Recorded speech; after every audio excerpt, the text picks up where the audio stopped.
বিষয়গুলো উঠে আসে না। শুধু পাবলিকের দোষগুলো আমাদের মধ্যে আলোচনা হয় যে কেমনে সংশোধন করা যায়, কিন্তু নিজেদের মধ্যে হাজারো রোগ আছে, এগুলার সংশোধন নিয়ে নিজের কোনো ফিকির নাই। কথা ঠিক না? একজনে বলে মানুষ এই করেছে, সেই করেছে, অমুকে এই বলেছে, সেই বলেছে, এটা নিয়ে খুব মাথা নষ্ট। নিজেদের রোগের মহাসমুদ্রে ডুবে আছে, নিজের চিকিৎসা নিয়ে কোনো ফিকির নাই। উদাহরণ আপনার দিয়ে আবার বলতে হয়, এই যে রবিউল আউয়াল মাস চলছে, ফেসবুকটা খুললেই অমুকে কাফের, অমুকে ফাসেক, অমুকের এলেম নাই, অমুকের গায়ে জামা কাপড় নাই, অমুকে বুচ্চা মৌলবী, অমুকে লম্বা মৌলবী, শুরু হয়ে গেছে ঝগড়াঝাটি। কথা বলেন আছে না নাই? আহারে, একজন আলেমের সমালোচনার ভাষা এরকম হতে পারে? আলেমের সমালোচনার ভাষা যদি এমন হয় যে একজন আলেম ভিন্ন মতাদর্শের একজন সম্মানিত ব্যক্তিদের সমালোচনা করে বলছেন যে অমুকে আমার নাভির নিচের পশমও ফেলতে পারবে না, আলেম, এই যদি হয় একজন আলেমের সমালোচনার ভাষা, তো জালেমের সমালোচনার ভাষা কি হবে? কথা ঠিক না? জোরে বলেন। এসব এসছে হিংসা থেকে। আপনাদেরকে ছোট্ট একটা হাদিসের অংশ শোনায়, প্রচন্ড গরম তো কষ্ট হচ্ছে আপনাদের, ঠিক না? জানি কষ্ট হচ্ছে, অল্পতে ছেড়ে দেবে ইনশাআল্লাহ। নবী করিম সাল্লাল্লাহু আলাইহি সাল্লাম বলেছেন, হযরত ঈসা আলাইহিস সালাতু ওয়াস সালাম একদিন শয়তানকে দেখতে পাচ্ছে, ইবলিস শয়তান যাচ্ছে তিনটা বড় গাঠুরি নিয়ে। কয়টা গাঠুরি নিয়ে? তিনটি বড় বস্তা নিয়ে কোথাও রওনা হয়েছে ইবলিস শয়তান। ঈসা আলাইহিস সালাতু ওয়াস সালাম শয়তানকে দাঁড় করায়, এই শয়তান দাঁড়া। নবীদেরকে আল্লাহ পাক সেই চক্ষু দিয়েছিলেন, শয়তানকে দাঁড় করিয়েছে। যাও কোথায়? বলে বিশ্ব বাজারে যায় বাণিজ্য করতে। বিশ্ব বাজারে বাণিজ্য করতে যাও, বস্তায় কি? বলে তিন বস্তার মধ্যে তিনটা মহামূল্যবান জিনিস আছে, বিশ্ব বাজারে বিক্রি করব। তো প্রথম বস্তার মধ্যে আছে কি? বলে প্রথম বস্তার মধ্যে আছে কৃপণতা। এই কৃপণতার বস্তা গোটা পৃথিবীর ধনী মানুষদের কাছে বিক্রি করব। মানুষ যত পয়সাওয়ালা হবে তত বখিল হবে, তত কৃপণ হবে। বাস্তবতা সমাজে আছে না নাই? মানুষ যত ধনী হয় তত কৃপণ হয়, কারণ শয়তানের কাছ থেকে বস্তা কিনেছে। বলে দ্বিতীয় অবস্থার মধ্যে আছে কি?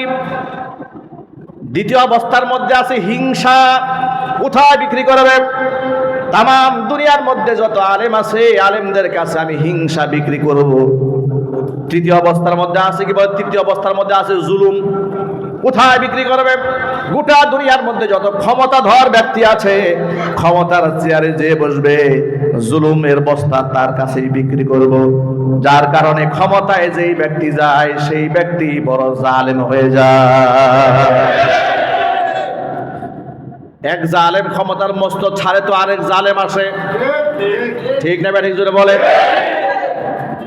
বর্তমান অন্তর্বর্তীকালীন সরকারকে এদেশের সাধারণ মানুষেরা বড় আশা নিয়ে সরকারে বসিয়েছিল, মুসলমানদের অন্তরে তামান্না পূরণ করবে। তামান্না পূরণ করবে দূরের কথা, আমি তো সেদিনও আমার জুমার খুতবায় বলেছি, স্বৈরাচারী হাসিনার কাঁধে যেই শয়তান ভর করেছিল, ডক্টর ইউনূসের কাঁধে সেই শয়তান ভর করেছে। তাই যদি না হতো, গোটা বাংলাদেশের প্রাইমারি স্কুলগুলোর মধ্যে যেখানে এখনো পর্যন্ত পর্যাপ্ত পরিমাণ শিক্ষক নাই, যেখানে শিক্ষক থাকা দরকার 5 জন আছে 3 জন, যেখানে 10 জন থাকা দরকার আছে 5 জন, পর্যাপ্ত শিক্ষকই যেখানে নাই, এমনকি এমন অনেক স্কুল আছে যেখানে ধর্মীয় সাবজেক্ট মুসলমানদেরকে হিন্দু টিচার পড়াচ্ছে, ধর্ম পড়াবার জন্য একজন মুসলমান টিচার পর্যন্ত নাই। সেই দেশে পর্যাপ্ত শিক্ষকের ব্যবস্থা না করে কাকে খুশি করার জন্য, কার হৃদয়কে সন্তুষ্ট করার জন্য সিদ্ধান্ত গ্রহণ করেছে অন্তর্বর্তীকালীন সরকার? প্রাথমিক বিদ্যালয়ে গানের শিক্ষক নিয়োগ দেওয়ার সিদ্ধান্ত গ্রহণ করেছে। বাচ্চাদেরকে রাষ্ট্রীয়ভাবে শিক্ষক রেখে, রাষ্ট্রীয় বেতন দিয়ে, আমার আপনার ট্যাক্সের টাকা দিয়ে প্রাইমারি স্কুলে শিক্ষক নিয়োগ দেওয়া হবে। আমাদের সন্তানদেরকে সারেগামা পাদানিসা শেখাবে। নাউজুবিল্লাহ বলেন। আল্লাহর ঘরে বসে বলছি, গানের শিক্ষকদের চরিত্র তারা নিকৃষ্ট মানের চরিত্র হয়, তারা লম্পট হয়, বদমাশ হয়, তাদের দ্বারা নারী নির্যাতনের শিকার হয়। ঠিক কিনা জোরে বলেন? উচিত ছিল মুসলমানদের দেশে প্রত্যেকটা প্রাইমারি স্কুলে একজন করে ধর্মীয় শিক্ষক নিয়োগ দেওয়া। দাওরায়ে হাদিসকে মাস্টার্সের মান দেওয়া হয়েছে স্বৈরাচারের আমলে। ঠিক কিনা বলেন? সেটাকে কার্যকর করে অন্ততপক্ষে প্রাইমারি লেভেলে একজন বিশুদ্ধ তিলাওয়াত শেখাবার জন্য বাচ্চাদেরকে একজন হাফেজ কোরআন, আলেমী দ্বীন যদি নিয়োগ দেওয়া হতো প্রাইমারি লেভেলে একজন ধর্মীয় শিক্ষক, তাহলে প্রতিষ্ঠানে ইসলামী সাংস্কৃতিক শিখত, তারা ইসলামী সঙ্গীতও শিখতে পারত। এর দ্বারা সমাজের মধ্যে নূর ছড়িয়ে পড়তো, আলো ছড়িয়ে পড়তো। এই ছেলেটা যখন বিসিএস ক্যাডার হতো, ডাকাত হতো না, চোর হতো না, গুন্ডা মাস্তান হতো না। সেটা না করে উদ্যোগ নিয়েছে গানের শিক্ষক নিয়োগ দেবে। এই জন্য বলেছি, স্বৈরাচারী হাসিনাও যে সাহস পায় নাই, সে সাহস ডক্টর মোহাম্মদ ইউনূস দেখাচ্ছে। কাকে খুশি করার জন্য দেখাচ্ছেন আমার বুঝে আসে না। ডক্টর মোহাম্মদ ইউনূসের কান পর্যন্ত বার্তা পৌঁছে দিতে চায়, জাতির চাহিদাকে প্রাধান্য না দিয়ে, দেশের মানুষের পছন্দকে প্রাধান্য না দিয়ে স্বৈরাচারী কিন্তু দেশে থাকতে পারে নাই। আপনি সম্মানিত মানুষ, আমরা চাই আপনার বিদায়টা সম্মানের সাথে হোক। আপনি ট্রান্সজেন্ডার মতাদর্শ বাংলাদেশে আনবেন না, আপনি বাংলাদেশের সমকামিতাকে প্রমোট করবেন না। গানের শিক্ষক নিয়োগ দেওয়ার সিদ্ধান্ত প্রত্যাহার করে ধর্মীয় শিক্ষক দেওয়ার সিদ্ধান্ত গ্রহণ করেন। যদি সেটা আপনি না করেন, যদি আপনি বাংলাদেশের 90 থেকে 92% মুসলমানের কাজের উপরে স্বৈরাচারী হাসিনার মতো আপনার আপন সিদ্ধান্ত, পশ্চিমা সিদ্ধান্ত চাপিয়ে দিতে চান, স্বৈরাচারী হাসিনা হেলিকপ্টার নিয়ে পালাতে সক্ষম হয়েছে, আপনি ওটা দিয়েও পালাতে পারবেন না। কথা বলতে হবে। প্রিয় ভাইয়েরা আমার, আমাদের সকলকে সচেতন হতে হবে। এদেশের মুসলমানেরা জুলাই আগস্টের বিপ্লবে রক্ত দিতে শিখেছে, জীবন দিতে শিখেছে, জালেমদের চোখে চোখ রাখতে শিখেছে। কথা বলেন ঠিক কিনা? স্বৈরাচার আবার দেশের মধ্যে মাথা চারা দিচ্ছে, নাড়াচাড়া দিচ্ছে অনুপ্রবেশ করার জন্য। তাদেরকে বলবো, চুপ আছো, চুপ থাকো, কারণ জুলাই আগস্টের বিপ্লব হয়েছে সামান্য বিপ্লব। যদি আমাদের প্রতি বিপ্লব করতে হয় তাতে আমরা রাজি আছি। আপনারা রাজি আছেন কিনা? দু হাত দেখতে চাই। আল্লাহ যেন কবুল করেন। জোরে কোন আমিন। হাত নামা। তো ক্ষমতার মস্তদে যে বসে সেই ব্যক্তি অহংকার হয়, কারণ শয়তানের কাছ থেকে সে অহংকারের বস্তা খরিদ করে। কথা ঠিক না ঠিক? তো আলেম হিংসা করে কেন? ওই শয়তানের কাছ থেকে হিংসার বস্তা কিনেছে। সম্পদশালী কৃপণতা কেন করে? শয়তানের কাছ থেকে কৃপণতার বস্তা কিনে নিয়েছে। কিন্তু সকল আলেম এরকম হয় না, সকল ধন ব্যক্তি এরকম হয় না, সকল শাসক এরকম হয় না। সবাই যদি জালেম হতো তাহলে পৃথিবী আল্লাহ পাক ধ্বংস করে দিতেন। ঠিক কিনা? আমরা দায়িত্বশীলদের হেদায়েত কামনা করি, মহান আল্লাহ পাক যেন হেদায়েত দান করে। জোরে বলেন আমিন। আনসারী সাহাবী বলছেন, ওয়ালা আহসুদু আহাদান, আমি দুনিয়ার কোনো মানুষকে হিংসা করি না, আলা খাইরিন আতাহুল্লাহু ইয়াহু, ওই কল্যাণের জন্য, ওই নিয়ামতের জন্য যে নিয়ামত আল্লাহ পাক তাকে দান করেছেন, আমাকে দান করেন নাই। দেখবেন হুজুরে হুজুরে হিংসা, দোকানদার দোকানদারে হিংসা, এক বাড়িওয়ালা আরেক বাড়িওয়ালাকে হিংসা করে, আছে না নাই? এক ভাই আরেক ভাইকে হিংসা করে যে ওর ছেলে ডাক্তার হয়ে গেল, ইঞ্জিনিয়ার হয়ে গেল, আমার ছেলে হয় নাই কেন? এবার বদনাম করে বেড়ায়, শোনো ওর ছেলে যে পাশ করেছে, ডাক্তার হয়েছে, আসলে নকল করে পাশ করছে। ঠিক না বলেন? সব জায়গায় ঘুরে ঘুরে চায়ের দোকানে বলে, কয় যে ওর ছেলে ডাক্তার হয়েছে না? বলে হ্যাঁ বিরাট ডাক্তার। ধরো বিয়া, বিরাট ডাক্তার হয়েছে। তোমরা কিচ্ছু জানো না, সে নকল করে পাশ করছে। মানে জলে কি হয়? জলে জন্মের জলা জলে। বলে অমুকে বিদেশ গিয়ে তো মাশাল্লাহ মাশাল্লাহ বিরাট ইনকাম করছে, 5 তলা ফাউন্ডেশনে বাড়ি কাজ ধরছে। বলে তাই নাকি? বলে হ্যাঁ। আর তো কিচ্ছু জানো না, বিদেশে গিয়া কফিলের টাকা চুরি করছে। আছে না নাই? জোরে বলে। আপনি ভালো কোনো অবস্থানে গেলেই আরেকজন মানুষ আপনাকে মন্তব্য করা শুরু করবে। এইরকম মন্তব্য করার লোক এই সমাজে নাই। তবে আপনাদেরকে একটা সূত্র বলি, সমাজে যারা একজন আরেকজনকে হিংসা করে, হিংসার আগুনে সে নিজেই জ্বলে পড়ে ছাই হয়ে যায়। হিংসার আগুনে কি সে অন্যকে জ্বালাতে পারে নাকি? না, যে হিংসা ও তো ঘুমাতে পারে না। বারিক আলা মুহাম্মাদ ওয়া আলা আলি মুহাম্মাদ কামা বারাকতা আলা ইব্রাহিম ওয়া আলা আলি ইব্রাহিম ইন্নাকা হামিদুম মাজিদ। মোহাব্বতে প্রাণ খুলে সকলে মিলে কিছুক্ষণ জিকির করুন, লা ইলাহা ইল্লাল্লাহ, লা ইলাহা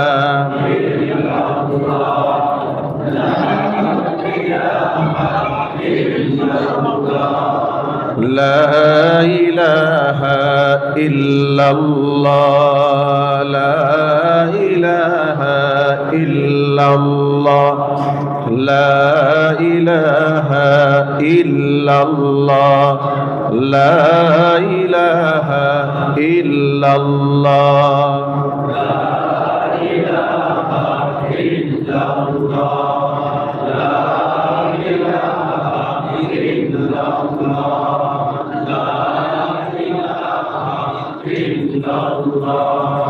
لا إله إلا الله، لا إله إلا الله،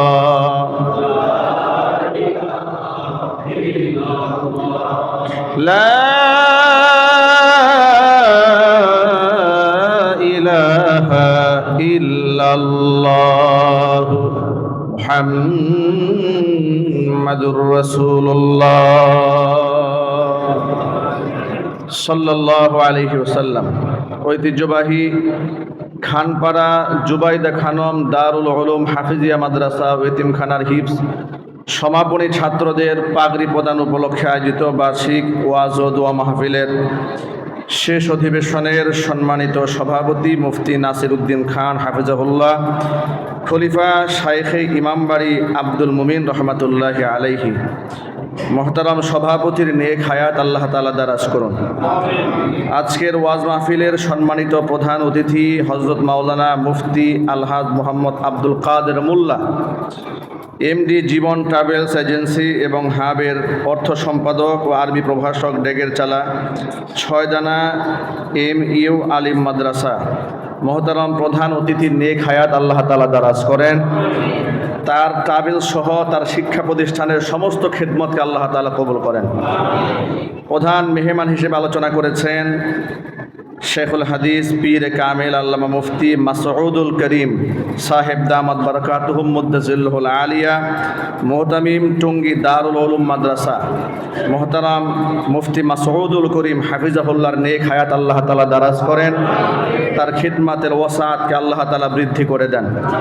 এছাড়াও আমন্ত্রিত বিশেষ অতিথিবৃন্দ, হাজরাত উলামায়ে কেরাম, মুরব্বিয়ানে আযম, অত্র এলাকা এবং পার্শ্ববর্তী এলাকার বিভিন্ন প্রান্ত থেকে ছুটে আসা দিন দরদি, ইমানদার, পরহেজগার, মুত্তাকি মুসলিম ভাইয়েরা, পর্দার অন্তরালে অবস্থানরত আমাদের সকলের শ্রদ্ধাভাজন পর্দানিশীন মা এবং বোনেরা, মহান আল্লাহ রব্বুল আলামিনের দরবারে আলিশানে লাখো কোটি শুকরিয়া আদায় করছি যে মহান মনিব এই প্রচণ্ড গরমের মধ্যে আমাদেরকে ইশারে নামাজের পরে পৃথিবীর শ্রেষ্ঠ জায়গা আল্লাহর ঘরে জমে বসে রবিউল আউয়াল মাসের একেবারে শেষ প্রান্তে এসে কোরআন সুন্নাহ থেকে কিছু আলোচনা করার, আলোচনা শোনার সুন্দর সুবর্ণ সুযোগ যে মহান আল্লাহ তাআলা তৈরি করে দিয়েছেন, এই জন্য আপনারা খুশি না বেজার?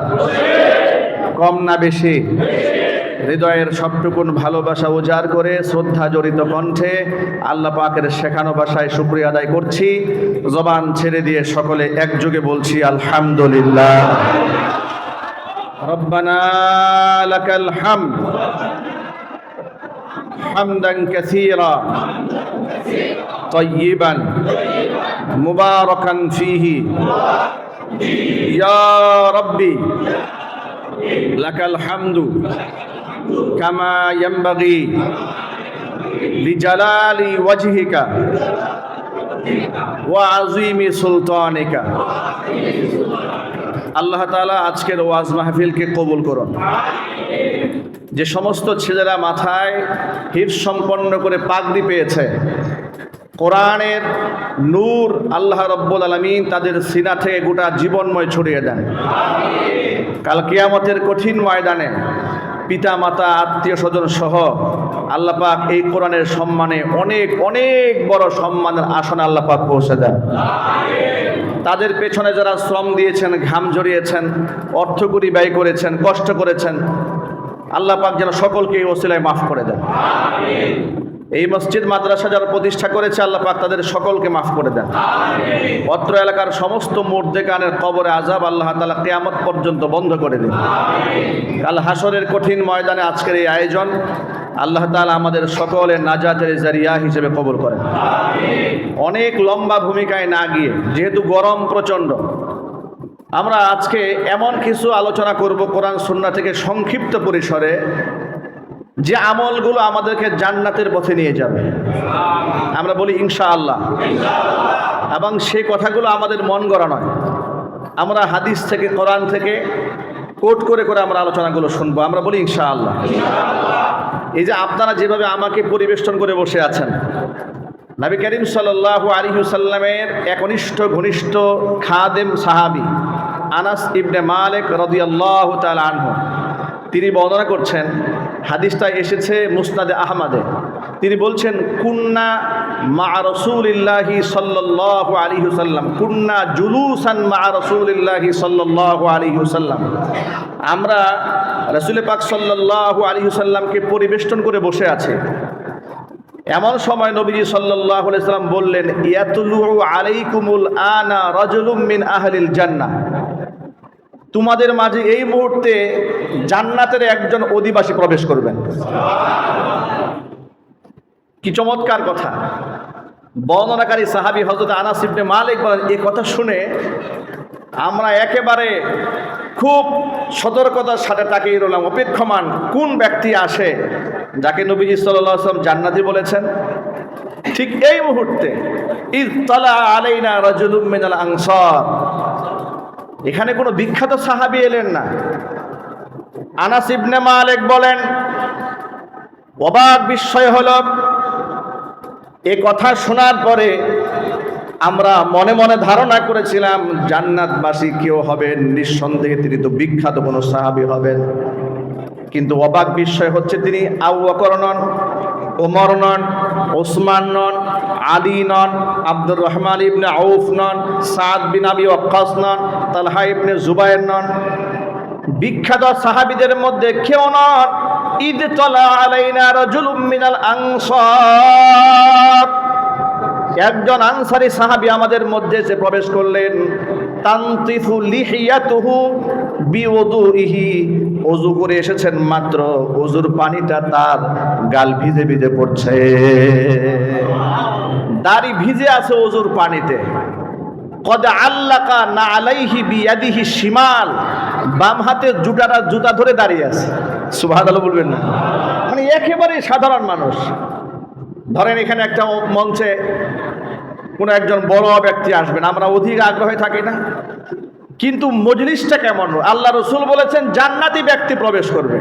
আচ্ছা, এর চেয়ে বড় সার্টিফিকেট মানব জীবনে আর হতে পারে? চিৎকার দিয়ে বলুন, হতে পারে?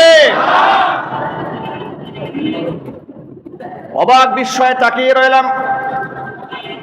বাম হাতে জুতা আছে, মাত্র ওযু করে এসেছেন, দাড়িটা ওযুর পানিতে ভেজা, একেবারে অখ্যাত একজন আনসারী সাহাবী। আমরা অবাক বিস্ময়ে তার দিকে তাকিয়ে রইলাম, আর মনে মনে ভাবলাম, না জানি এমন কোন আমল আছে যে আমলের বিনিময়ে নবীজি সাল্লাল্লাহু আলাইহি ওয়াসাল্লাম তাকে জান্নাতে ঘোষণা করেছেন। মজার ব্যাপার হচ্ছে, এর পরের দিন আবার নবীজির পাশে আমরা বসে আছি।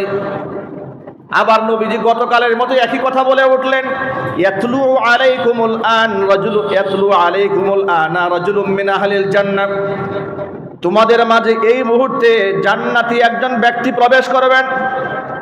সাহাবী আনাস ইবনে মালিক বলেন, গতকালকের মতো আজকে আমরা অধীর আগ্রহে দেখার জন্য অপেক্ষায় রইলাম, কোন ব্যক্তি জান্নাতি একটুখানি দেখি। কিন্তু আশ্চর্যের ব্যাপার, তাকে দেখি আল্লাহর নবী জান্নাতি ব্যক্তি প্রবেশ করার কথা বললে, গতকাল যেই ব্যক্তি আমাদের মাঝে যে আনসারী প্রবেশ করেছিলেন, আজকেও সেই আনসারী সাহাবী আমাদের মাঝে এসে হাজির। দ্বিতীয় দিন নবীজি তাকে জান্নাতি বললেন। আবার তৃতীয় দিন আমরা রাসূলের মজলিসে বসে আছি, এমন সময় নবীজি আবার বললেন, এই মুহূর্তে তোমাদের মাঝে একজন জান্নাতি ব্যক্তি প্রবেশ করবেন। বর্ণনাকারী সাহাবী আনাস বলেন, আমরা আবার অধীর আগ্রহে থাকলাম কোন ব্যক্তি প্রবেশ করেন। অবাক বিস্ময়ে তাকায় রইলাম। বিগত 2 দিন যেই ব্যক্তি ওই সময় প্রবেশ করেছেন, তৃতীয় দিন ওই ব্যক্তি একই সময় প্রবেশ করেছেন। সাহাবায়ে কিরাম সবাই হতবাক হলো, এমন কি আমল তার মধ্যে আছে। এদের মধ্যে একজন সাহাবী হযরত আব্দুল্লাহ ইবনে আমর ইবনুল আস রাদিয়াল্লাহু তাআলা আনহু, তিনি মনে মনে একটা সিদ্ধান্ত নিয়ে ফেললেন, তার মাঝে এমন কোন গুণ আছে এটা আমাকে খুঁজে বের করতে হবে। এমন কোন গুণ তার মাঝে আছে যে গুণটা আমার মধ্যে নাই। আমাকে নবীজি রাজুলুম মিন আহলিল জান্নাহ বলেননি, অমুককে বলেন নাই, তমুককে বলেননি, অখ্যাত একজন সাহাবীকে জান্নাতের অধিবাসী কেন বললেন? কি এমন আমল আছে তার? কৌশল অবলম্বন করে হযরত আব্দুল্লাহ ইবনে আমর ইবনুল আস রাদিয়াল্লাহু তাআলা আনহু ওই আনসারী সাহাবীকে বললেন, ভাই আমার বাড়িতে আমার পিতার সাথে একটু মনোমালিন্যতা হয়েছে, আমি সিদ্ধান্ত গ্রহণ করেছি 3 দিন আমি বাড়ি যাব না। এখন তো আমার থাকার জায়গা নাই, যদি আপনি আমাকে একটু আপনার বাড়িতে থাকার সুযোগ করে দিতেন তাহলে আমার এই সময়টা পথ চলা সহজ হয়ে যেত। আনসারী সাহাবী সরমনে বললেন, কোনো অসুবিধা নেই, চলেন আপনি আমার বাড়িতে। 3 দিন তার বাড়িতে মেহমান হয়ে থাকলেন। 3 দিন তার দিনের আমল রাতের আমল গভীরভাবে পর্যবেক্ষণ করলেন। তিনি বলেন, আমি অবাক হয়ে গেলাম, 3 দিন শেষ হয়ে গেল, বিশেষ কোনো আমল তার মধ্যে দেখতে পেলাম না। শুধু একটা আমল দেখেছি, গভীর রাতে ঘুম ভেঙে গেলে কিছুক্ষণ জিকির আজকার করে ফজর পর্যন্ত ঘুমিয়ে থাকে। এটা তো বিশেষ কোনো আমল নয়, এই আমল তো আমরাও করি, মাঝে মাঝে তাহাজ্জুদের নামাজ তো আমরাও পড়ি, বিশেষ কোনো আমল তার মধ্যে আমি দেখতে পেলাম না। এবার তৃতীয় দিন মুখের জড়তা ভেঙে আমি তাকে বলেই ফেললাম, আমার ভাই আমার বাবার সাথে কোনো দ্বন্দ্ব হয় নাই, মনোমালিন্যতাও হয় নাই, আপনার ব্যাপারে নবী 3 দিন জান্নাতবাসী হিসেবে ঘোষণা করেছেন, আপনার মধ্যে এমন কোন গুণ আছে ওই গুণটা দেখার জন্য আমি আপনার পিছু নিয়েছিলাম। কিন্তু 3টা দিন পার হয়ে গেল, কিছুই পেলাম না, আপনার মধ্যে এমন কি আছে? তখন ওই আনসারী সাহাবী বলছেন, আল্লাহর বান্দা শোনেন, আমার মধ্যে তেমন কোনো আমল নাই, তবে শুধু একটা জিনিস আমি করার চেষ্টা করি, সেটা হচ্ছে লা আজিদু ফি নাফসি লি আহাদিম মিনাল মুসলিমিনা গিশান। আমি আমার অন্তরের মধ্যে কোনো মুসলমানের প্রতি পৃথিবীতে হিংসা বিদ্বেষ রাখি না, বিদ্বেষ রাখি না। আমার অন্তরের মধ্যে কোনো মুসলমানের প্রতি আমি কোনো প্রকারের বিরূপ ধারণাও রাখি না। জোরে বলেন সুবহানাল্লাহ। শুধু তাই না, ওয়ালা আহসুদু আলা আহাদিন ওয়ালা আহসুদু আহাদান আলা খায়রিন আতাহুল্লাহু ইয়্যাহু। আমি এই দুনিয়ার আল্লাহর কোনো বান্দাকে হিংসা করি না ওই নিয়ামতের কারণে, যে নিয়ামত আল্লাহ পাক ওই বান্দাকে স্পেশাল ভাবে দান করেছেন, আমাকে দান করেন নাই। এরকম কিছু নিয়ামত আছে না নাই? হুজুরে বলেন। দেখবেন আপনার পাশের বাড়ির এক ভাইকে আল্লাহ এমন কিছু নিয়ামত দিয়েছেন যেটা আপনাকে আল্লাহ দেন নাই। আর আল্লাহর পক্ষ থেকে নিয়ামত এমন একটা জিনিস, এটা মারামারি করে পিটাপিটি করেও আনা যায় না। যালিকা ফাদলুল্লাহি ইউতিহি মান ইয়াশা। এটা আল্লাহর করুণা, আল্লাহ যাকে খুশি তাকে দান করেন। আপনাদেরকে বুঝাবার জন্য বলি, আমাদের দেশের অনেক ধনীর দুলালরা এখন মাদ্রাসায় পড়ছে, আলহামদুলিল্লাহ বলেন। একটা সময় ছিল 90-এর দশকে আমরা যখন মাদ্রাসায় পড়েছি, সমাজের মধ্যবিত্ত এবং নিম্ন মধ্যবিত্ত সমাজের লোকেরা সাধারণত মাদ্রাসায় পড়তো। এলিট পিপল বলতে যাদেরকে বোঝানো হতো সমাজে, ধনীর দুলাল দুলালি, তারা সাধারণত মাদ্রাসায় পড়তেন না। ইদানিং আলহামদুলিল্লাহ অবস্থার পরিবর্তন হয়েছে। আমাদের মাদ্রাসাগুলোতে সরকারের বড় বড় অফিসার তাদের সন্তানরা পড়াশোনা করছে। আপনারা শুনে অবাক হবেন, ডাক্তার সন্তানকে হাফেজ বানাচ্ছে, ইঞ্জিনিয়ার সন্তানকে হাফেজ বানাচ্ছে, প্রফেসর সন্তানকে হাফেজ বানাচ্ছে, বুয়েটের ইঞ্জিনিয়ার সন্তানকে হাফেজ কোরআন বানাচ্ছে। আলহামদুলিল্লাহ বলবেন না? এর পেছনে কারণ হলো তারা পৃথিবীর বাস্তবতা দেখেছে, তারা এই চোখ দিয়ে বাস্তবতা দেখেছে। ওই ঢাকা শহরে মোহাম্মদপুরে ইংলিশ মিডিয়ামের মেয়েটা নিজের বাবা মার বিরুদ্ধে আদালতে মামলা করেছে, তাদেরকে ক্রিমিনাল বলে আখ্যা দিয়েছে। ঐশী রহমানের কথা তো আপনাদের ভুলে যাওয়ার কথা নয়। পুলিশ দম্পতিকে বাথরুমের মধ্যে নিজের কন্যা নিজ হাতে জবাই করেছে। এই দৃশ্যগুলো দেখে এদেশের সচেতন নাগরিক সিদ্ধান্ত বুঝে ফেলেছে যে আমরা ভুল পথে রওনা হয়েছি। আমাদের সন্তানের সিনায় যদি আমরা কোরআন ঢোকাতে না পারি, আমাদের সন্তানরা শিক্ষিত হবে কিন্তু মানুষ হবে না। এই কথা উপলব্ধি করার পরে সমাজের সচেতন মহলের লোকেরা সন্তানকে মাদ্রাসা পড়াচ্ছে। কথা ঠিক না ভাই? একজনে বলেন। সন্তানদেরকে আলেম বানাচ্ছে, হাফিজ কোরআন বানাচ্ছে, দিনদার বানাচ্ছে, ইমানদার বানাচ্ছে, পরকালের সাথে সম্পৃক্ত করছেন। আমরা আমাদের সন্তানদের জন্য দোয়া করি।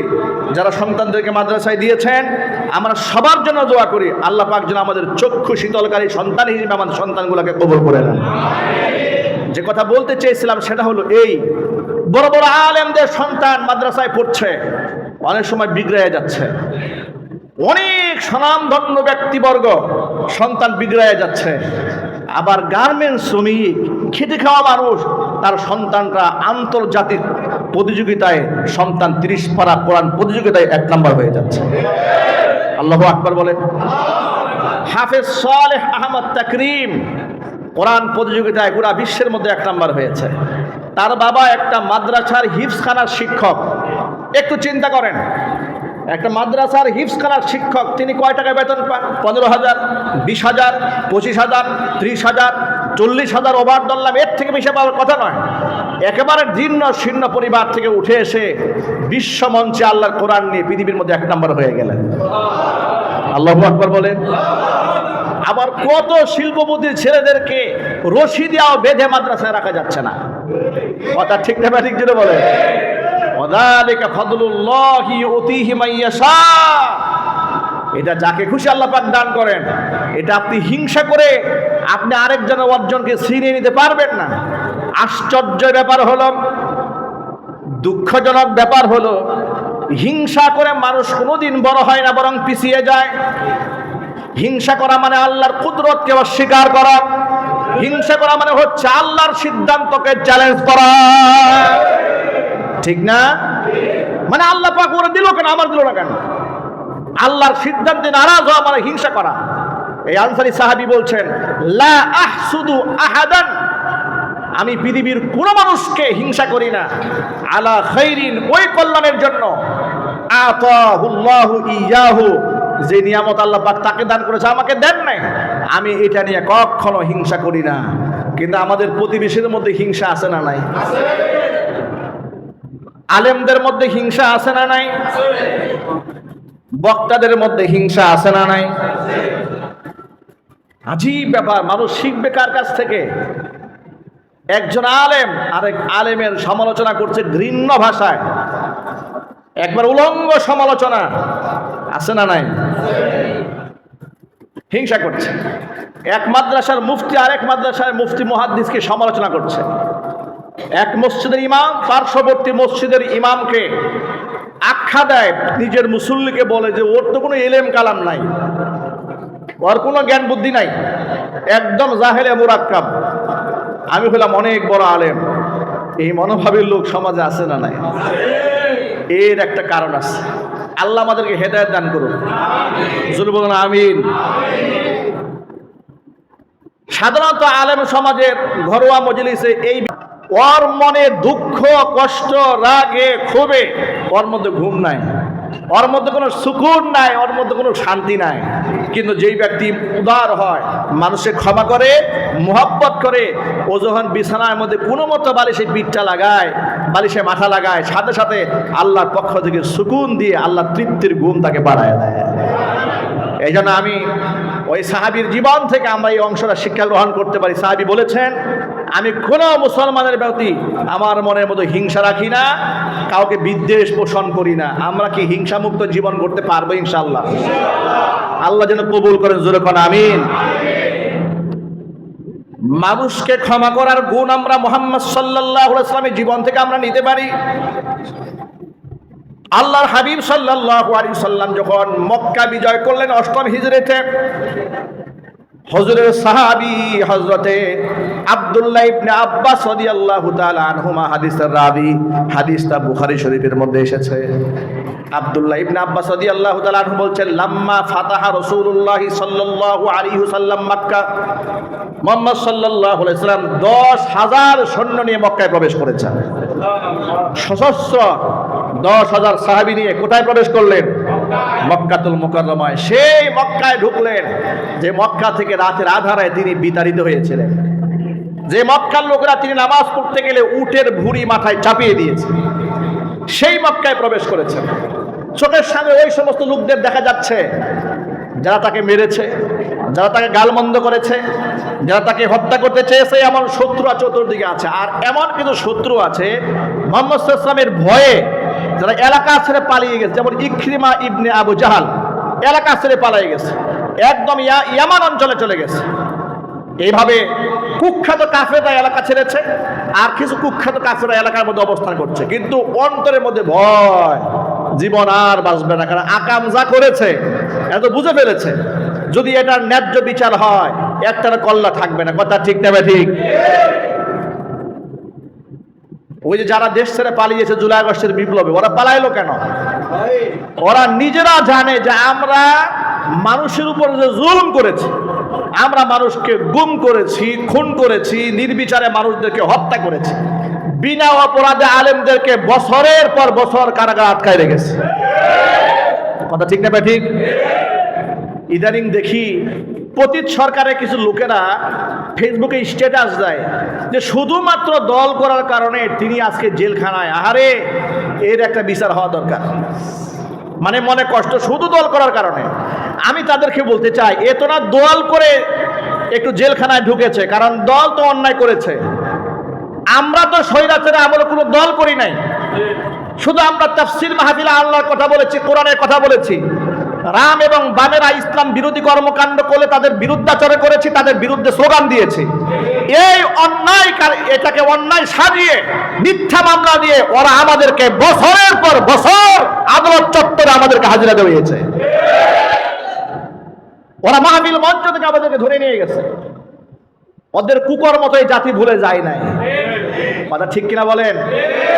মাঝে মাঝে দেখি স্বৈরাচারের পতিত সরকারের কিছু লোকেরা ছোট্ট ছোট্ট মাসুম বাচ্চাদের ছবি ফেসবুকে দিয়ে ইমোশনাল ব্যাকগ্রাউন্ড মিউজিক দিয়ে ছাড়ে যে 1 বছর হয়ে গেল বাবার সাথে ছেলের সাক্ষাৎ নাই। আহারে, দল করার কারণে আজকে আমাদের এই কষ্ট করতে হচ্ছে। আচ্ছা, তোমাদের সন্তান সন্তান আমাদের সন্তান সন্তান নয়? কথা জুড়ে বলেন না ভাই? তোমাদের সন্তান সন্তান আমাদের সন্তান সন্তান নয়? তোমরা শহীদ আল্লামা সাঈদী রাহিমাহুল্লাহকে 13 বছর আটকে রেখেছিলে, তার সন্তানদের সাথে দেখা করতে দাও নাই। জানাজার নামাজে তোমরা স্বাধীনভাবে ঢাকা শহরে মানুষদেরকে হাজির হওয়ার পারমিশন দাও নাই। কথা ঠিক না ঠিক? কবর জিয়ারত করতে যাবে, সেখানে সিসি ক্যামেরা দিয়ে পুলিশ বসায় রাখছে, কবরটা পর্যন্ত জিয়ারত করে দাও নাই। তোমরা কি এই দেশের আলেমদের সাথে কম করেছো? আমার উস্তাদ মুফতি জসিমউদ্দিন রহমানী হাফিজুল্লাহকে তোমরা বিনা অপরাধে 10 বছরের উপরে জেলখানায় আটকে রেখেছিলে। তার স্ত্রী তার থেকে বিচ্ছিন্ন হয়ে গিয়েছে, তার তো সন্তান নাই, তিনি স্ত্রী হারিয়েছেন, মা বাবা হারিয়েছেন, সব হারিয়ে নিঃস্ব অবস্থায় কারাগার থেকে বের হয়েছেন। তোমরা এই পাপগুলা করেছো। জুনায়েদ বাবুদগরী রহমাতুল্লাহি আলাইহি আল্লাহর ওলিকে রিমান্ডে নিয়ে টর্চার করেছো। কথা ঠিক না ব্যারিক যদি বলেন?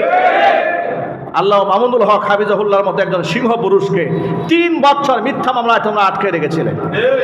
তোমরা এই দেশের অসংখ্য আলেমদের উপর তোমরা শারীরিক নির্যাতন করেছো, মানসিক নির্যাতন করেছো। 2021 সালে আমি আমার ঈদগাহে ঈদের নামাজ পর্যন্ত পড়াতে পারি নাই, পারমিশন দেওয়া হয় নাই। আমার মসজিদে, যেখানে আমি 8 বছর ধারাবাহিক জুমা পড়িয়েছি, 4টা বছর আমার এই মসজিদে বুটবাজার কেন্দ্রীয় মসজিদে আমাকে ঢুকতে পর্যন্ত দেওয়া হয় নাই। তোমাদের জুলুম এই জাতি ভুলে যায় নাই। তোমাদেরকে জাতি মনে রাখবে ততদিন, ফিরআউনকে মনে রাখবে যতদিন। তোমরা বলো আমাদের অপরাধটা কি?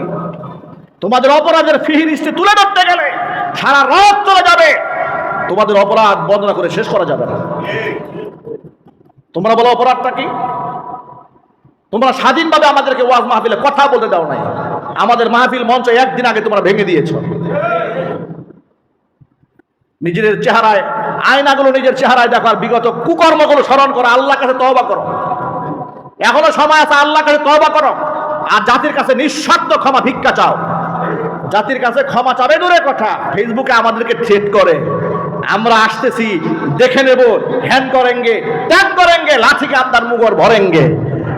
আমরা ওই সমস্ত থ্রেটকারীদেরকে বলি, লজ্জা শরম যদি না হয়ে থাকে, বিগত বার তো পালিয়ে যাওয়ার সুযোগ দেওয়া হয়েছে জামা কাপড় নিয়ে, আগামীতে যদি অনুপ্রবেশ করে এদেশের মুসলমানদের মধ্যে বিশৃঙ্খলা সৃষ্টি করতে চাও, তোমাদের পরিণতি ফেরাউন কারণের চেয়ে ভয়ঙ্কর পরিণতি তোমার অপেক্ষা করবে।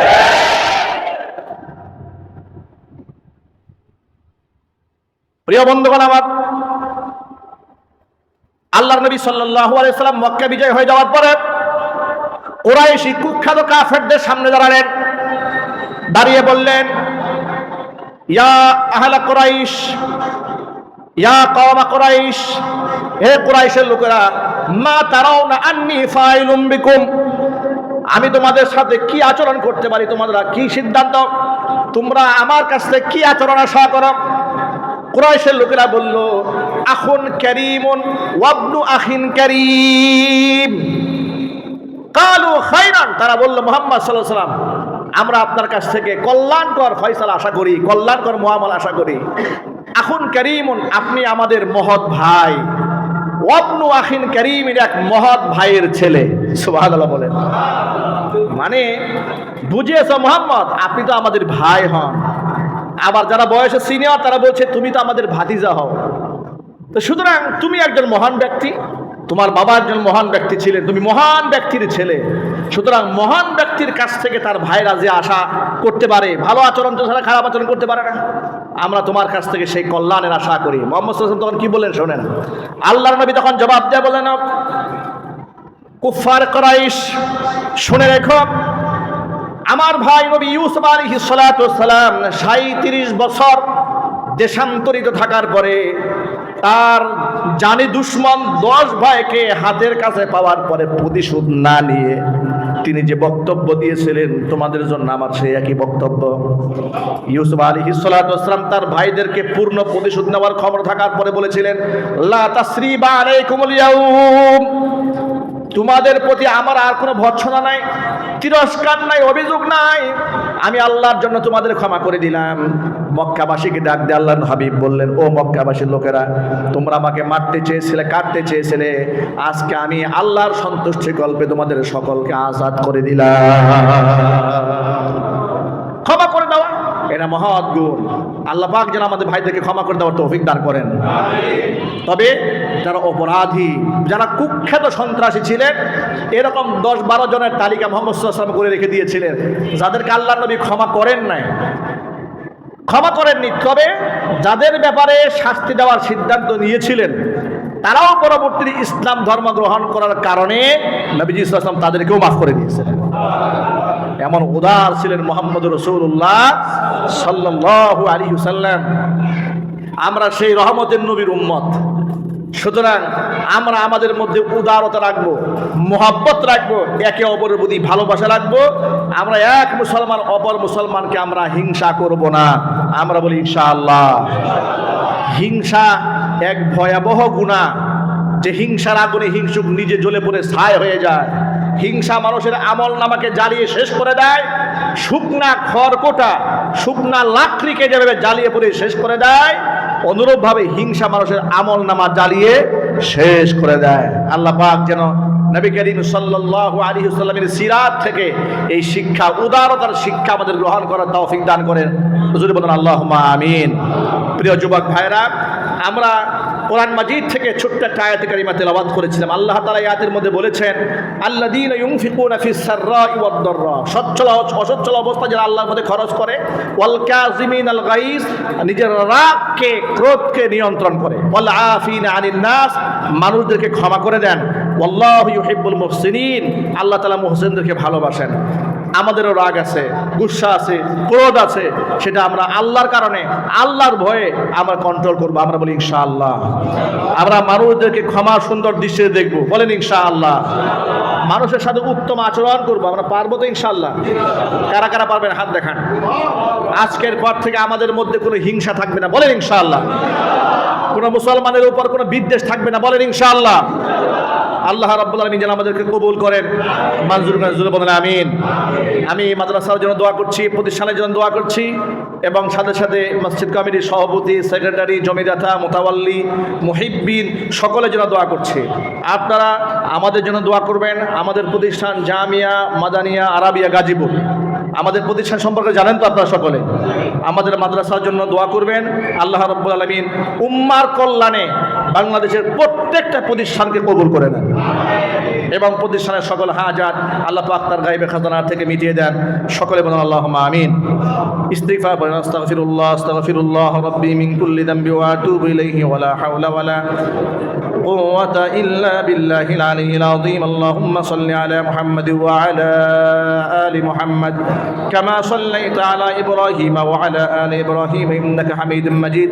আল্লাহুম্মা বারিক আলা মুহাম্মাদ ওয়া আলা আলি মুহাম্মাদ কামা বারাকতা আলা ইব্রাহিম ওয়া আলা আলি ইব্রাহিম ইন্নাকা হামিদুম মাজিদ। হুজুর আর কোনো কথা আছে? দোয়া হয়ে গেল সব। اللهم آمين. ربنا ظلمنا أنفسنا وإن لم تغفر لنا وترحمنا لنكونن من الخاسرين. ربنا لا تزغ قلوبنا بعد إذ هديتنا وهب لنا من لدنك رحمة إنك أنت الوهاب. رب العالمين রহমতের নজরে তাকায় দেখো আমরা গুনাহগার। কোরআন সুন্নাহ থেকে আলোচনা করে বড় আশা নিয়ে প্রচন্ড গরমের মধ্যে তোমার দরবারে হাত তুলে ধরেছি। মেহেরবানি করে আলোচনায় ভুল বেয়াদবি ক্ষমা করে সওয়াবের হাদিয়াটুকুন কবুল করে মঞ্জুর করে সোনার মদিনায় তোমার হাবিবের রওজা মোবারক পৌঁছে দাও।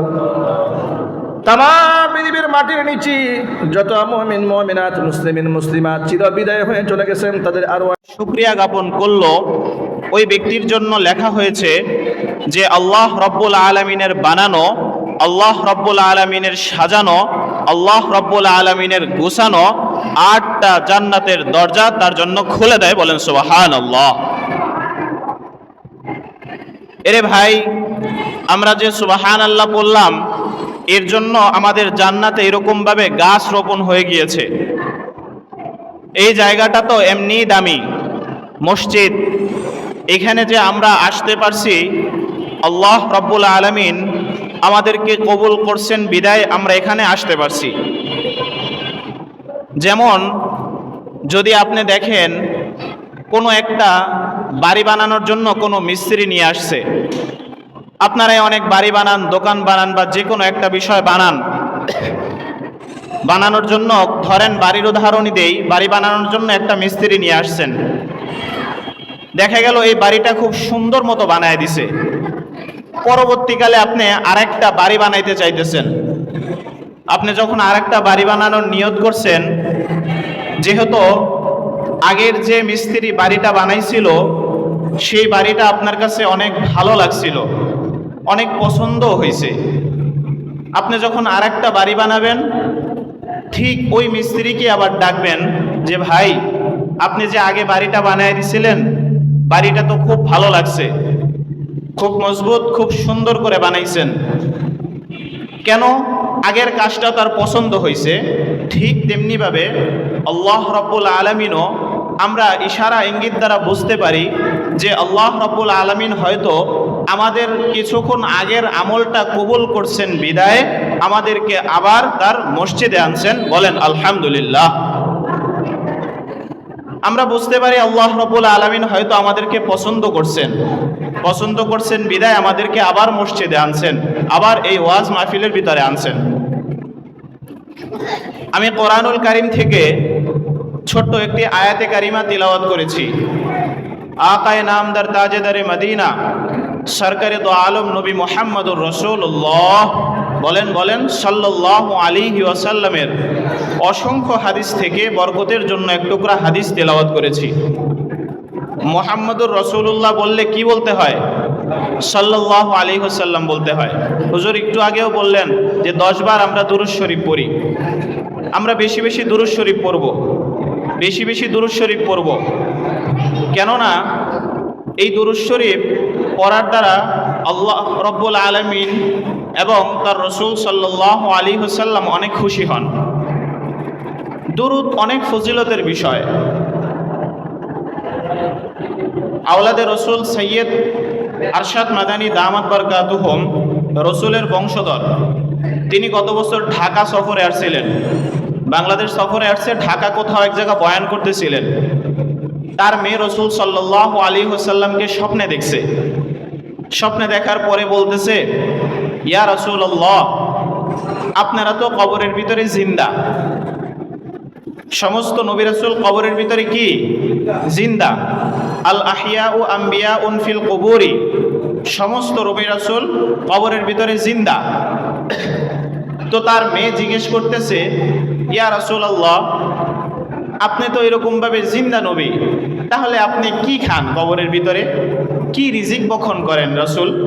রসুল সাল্লাল্লাহু আলাইহি ওয়াসাল্লাম বলতেছে, আমার উম্মতেরা আমার জন্য এই পরিমাণ দুরুদের হাদিয়া পাঠায়, এই পরিমাণ দুরুদের হাদিয়া পাঠায়, যেইটার রোহানি তাওয়াজ্জু, যেইটার ওই রোহানিয়াতটাই আমার খোরাক হয়ে যায়। বলেন সুবহানাল্লাহ। তাহলে ভাই আমরা দুরুদ অনেক পড়ব। সংক্ষিপ্ত দুরুদ হুজুর শিখাইলেন সাল্লাল্লাহু আলাইহি ওয়াসাল্লাম।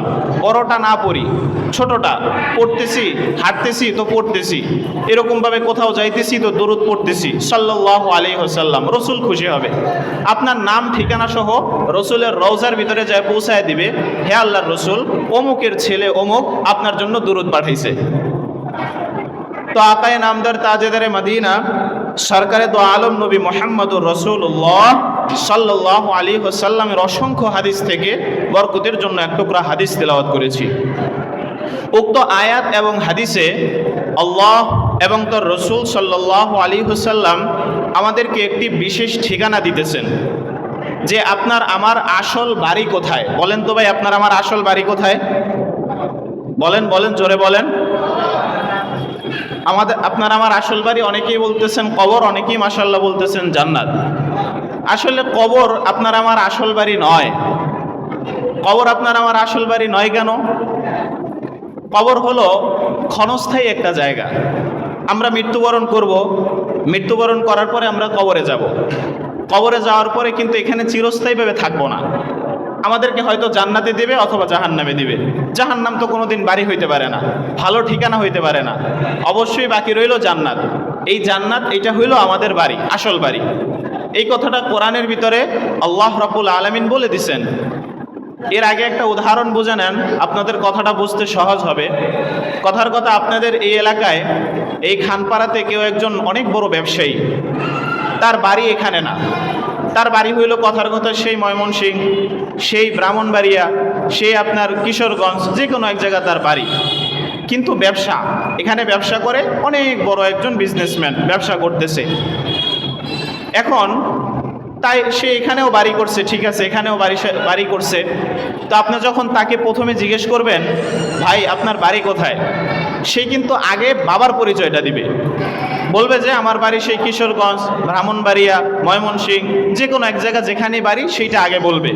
আগে বাবার পরিচয়টা দিবে, তারপরে বলবে যে হ্যাঁ আমার এইখানেও একটা বাড়ি আছে। আগে বাবার পরিচয় দিবে। তাহলে আপনার আমার পিতার বাড়ি কোথায় বলেন তো? জান্নাতে। আপনার আমার পিতা কে?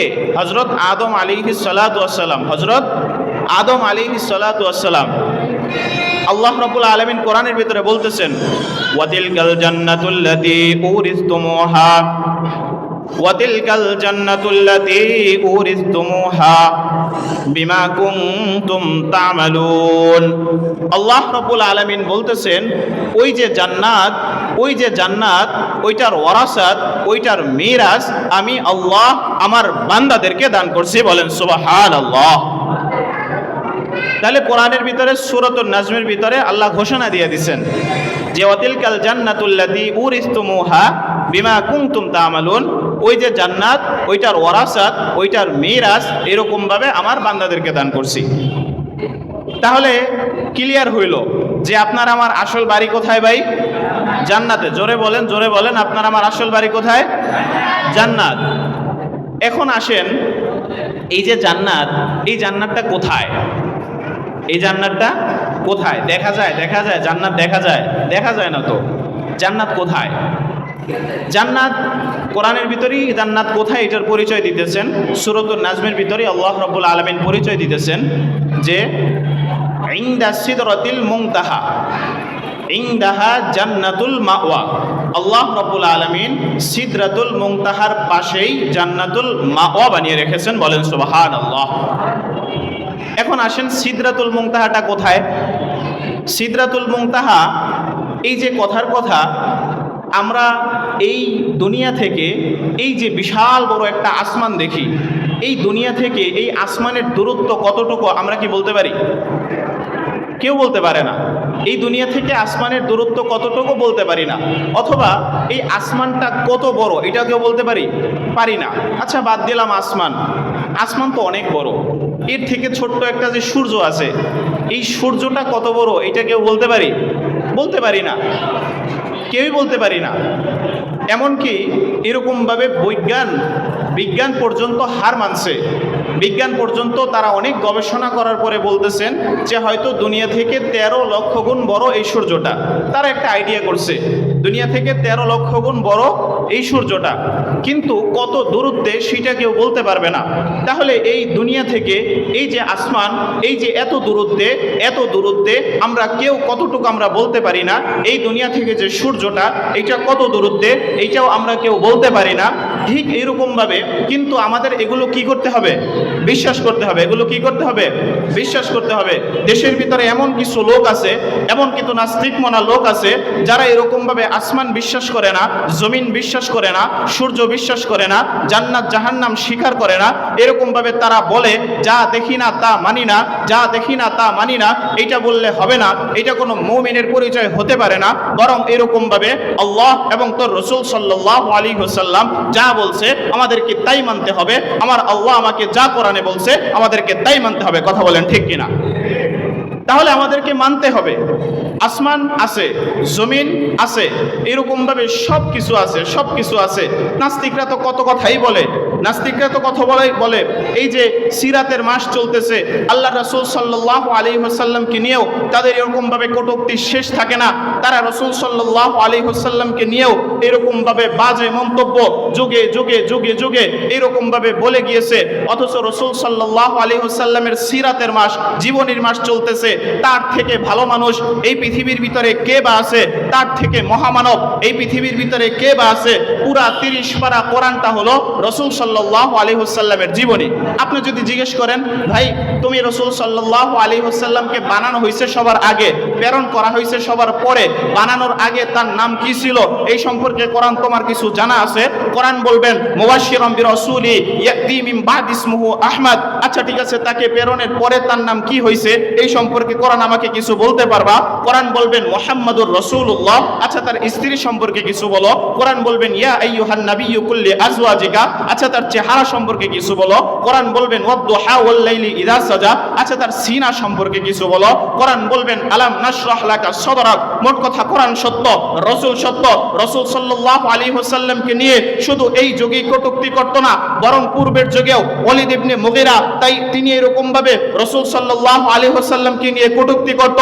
ওয়ালিদ এরকম ভাবে রাসূল আল্লাহ রাব্বুল আলামিন রাসূলকে সান্ত্বনা দেওয়ার জন্য আয়াত নাযিল করছেন, রাসূল আপনি কষ্ট পাবেন না। ওয়ালিদ আপনাকে এরকম ভাবে অনেক খারাপ মন্তব্য করে। আসলে ওয়ালিদ হলো জারুর সন্তান, আপনি হলেন ওয়া ইন্নাকা লাআলা খুলুকিন আযীম, উত্তম চরিত্রের অধিকারী। ওয়ালিদ তার মাকে গিয়ে জিজ্ঞেস করতেছে, মা আমি নাকি জারুর সন্তান। বলছে এই কথা তোমাকে কে বলছে? বলে মুহাম্মদ কোরআন পড়ে বলেছে। বলে একদম সত্য কথা বলেছে, তোমার জন্মের ঠিক নাই, তোমার বাবার ঠিক নাই। বর্তমান যুগেও আমার রাসূলকে নিয়ে যারা এরকম ভাবে কটূক্তি করবে, ওই ব্যাখ্যার মাথা হাতে আমি বলতে পারি তাদেরও জন্মের ঠিক নাই। কথা বলেন ঠিক কিনা? রাসূল সাল্লাল্লাহু আলাইহি ওয়াসাল্লামকে নিয়ে কটূক্তি করে। সিরাতের মাস চলতেছে, আমার রাসূল সাল্লাল্লাহু আলাইহি ওয়াসাল্লামকে যদি আমরা বিশ্বাস না করি, আমার রাসূলকে যদি আমার জীবন লা ইউমিনু আহাদুকুম হাত্তা আকুনা হাব্বা ইলাইহি মিন ওয়ালিদিহি ওয়া ওয়ালাদিহি ওয়ান নাসি আজমাইন, আমার থেকে, আমার সন্তান থেকে, আমার পিতামাতা থেকে, আমার এরকম ভাবে এলাকা বাই বাচ্চা থেকে, সব থেকে যদি রাসূলকে মহব্বত না করি, আমি মুমিন হতে পারবো না। তাহলে রাসূলকে সর্বোচ্চ মহব্বত করতে হবে। সিরাতের মাস চলতেছে, রাসূল সাল্লাল্লাহু আলাইহি ওয়াসাল্লামের জীবনীটা আমাদের সকলের আত্মস্থ থাকা চাই। তিনার থেকে বড় মহা মানব আর কে বা আছে? আজকে ডাক্তার বলেন, কবিরাজ বলেন, বড় বড় বৈজ্ঞানিক বলেন, এই কোরআন নিয়ে গবেষণা করে। সবাই কোরআন নিয়ে গবেষণা করে, কোরআন নিয়ে গবেষণা করে আজকে তারা এত বড়। তো বলতেছিলাম যে এই দুনিয়া থেকে এই যে আসমানটা আমরা দেখি, আসমানটা কত দূরত্বে কেউ আমরা কি করতে পারি না, বলতে পারি না। কত দূরত্বে আছে কে বা বলবে, জানি না। এবার আসেন, এই যে এত বিশাল একটা আসমান, এই যে আমরা পারলাম না হিসাব করে বের করতে, তো এত বড় একটা সূর্য, এই সূর্যটা কোনো রকম এরকমভাবে হিসাব করে বের করছে দুনিয়া থেকে 13 লক্ষ গুণ বড়, দুনিয়া থেকে 13 লক্ষ গুণ বড়।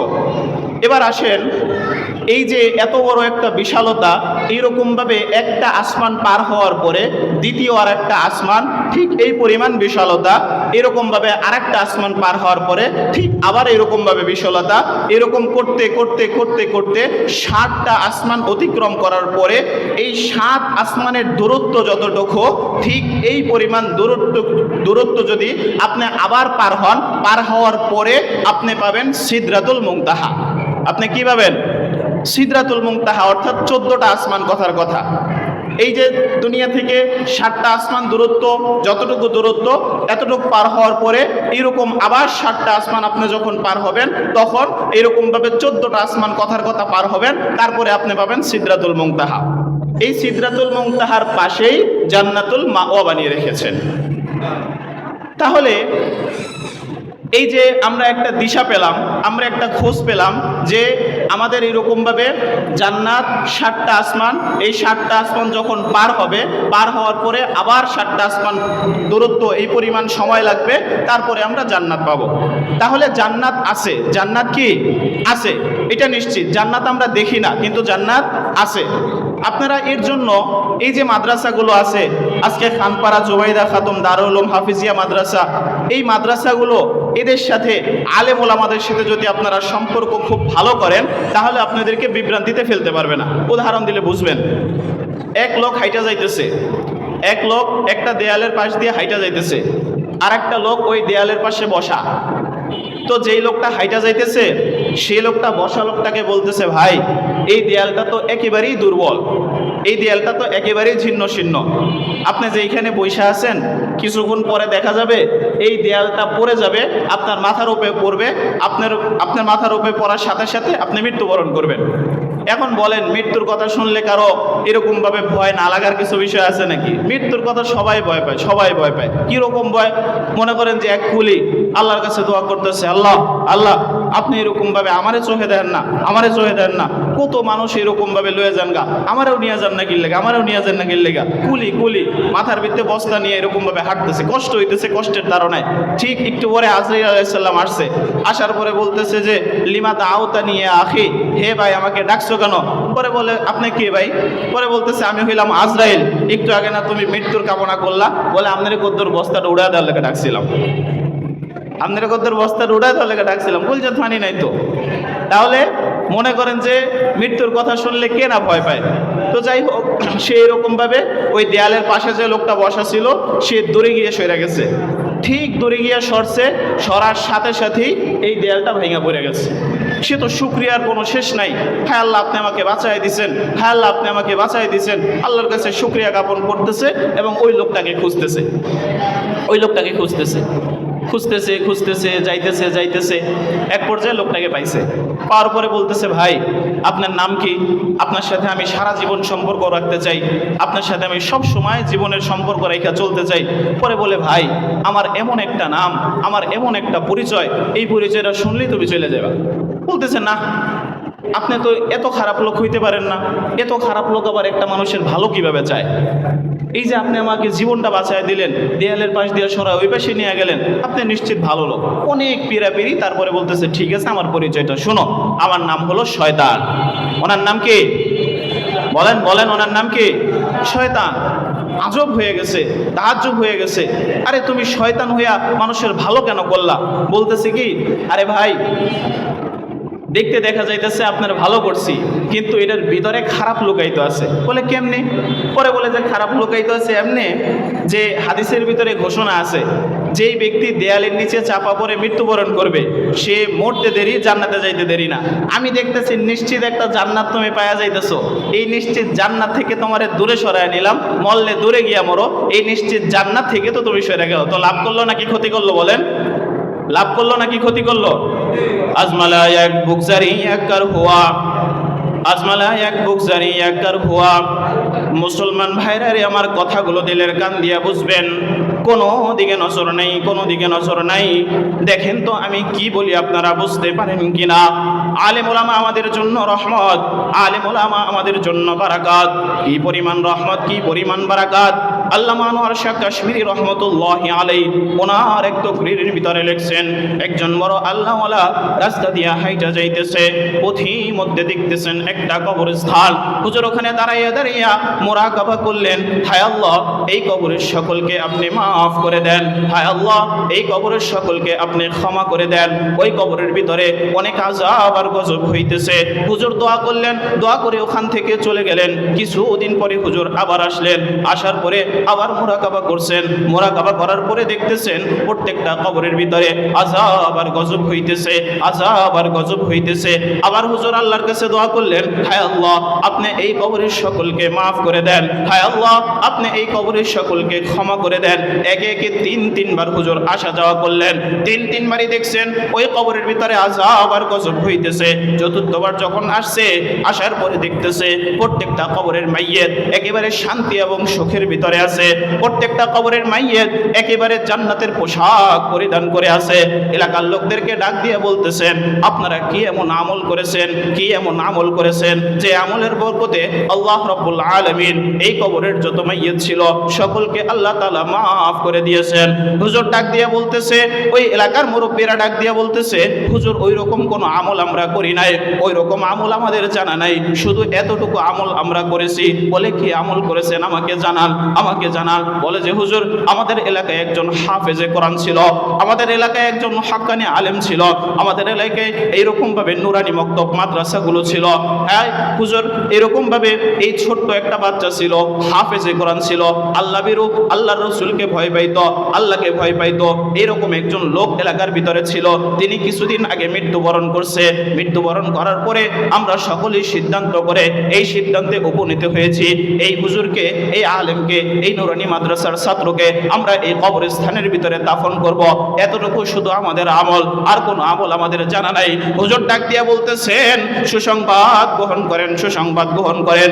আল্লাহ রাব্বুল আলামিন এই নুরানি মক্তবের বাচ্চার উসিলা করে, এই আল্লাহ বিরু লোকটার উসিলা করে, এই আল্লাহওয়ালার উসিলা করে এই কবরের ভিতরে যত মাইয়্যিত ছিল সকলকে আল্লাহ তাআলা মাফ করে দিয়েছেন। বলেন সুবহানাল্লাহ। তাহলে আলেম ওলামা আমাদের জন্য রহমত, তাদের সাথে সম্পৃক্ত থেকে থেকে থেকে থেকে আমাদের চলতে হবে। আচ্ছা, এই যে একটু আগে উদাহরণটা দিলাম, এই যে দেয়ালের নিচে চাপা পড়ে মরে গেলে মরতে দেরি, জান্নাতে যাইতে দেরি না, এইটা কয়জন আগে জানতেন? অনেকজনই জানতেন না। এই যে গভীর একটা জ্ঞান, এইটা যারা কোরআন হাদিস পড়ছে, যারা এরকমভাবে ইসলামের গভীর জ্ঞান রাখে, তারা ছাড়া কে বা জানবে? আপনার কাছে তো মনে হবে হায় রে আমার অনেক উপকার করছে, অনেক উপকার করছে, কিন্তু আপনার নিশ্চিত জান্নাত থেকে আপনাকে সরায় দিছে, নিশ্চিত জান্নাত থেকে সরায় দিছে। এর জন্য আলেম ওলামাদের সাথে সম্পৃক্ত থাকতে হবে, এইরকম মাদ্রাসাগুলোর সাথে আমাদের সম্পৃক্ত থাকতে হবে। যদি আমরা থাকি তাহলে দেখা যাবে আল্লাহ রাব্বুল আলামিন পরকালে কোনো না কোনো উসিলা করে আমাদেরকে মাফ করে দিবেন। তো যেই কথাগুলো আমি বলতেছিলাম, যে এই সিদরাতুল মুনতাহার পাশেই জান্নাত বানায় রাখছেন। মাগরিবের আজান দিবেন, কথা সংক্ষেপ।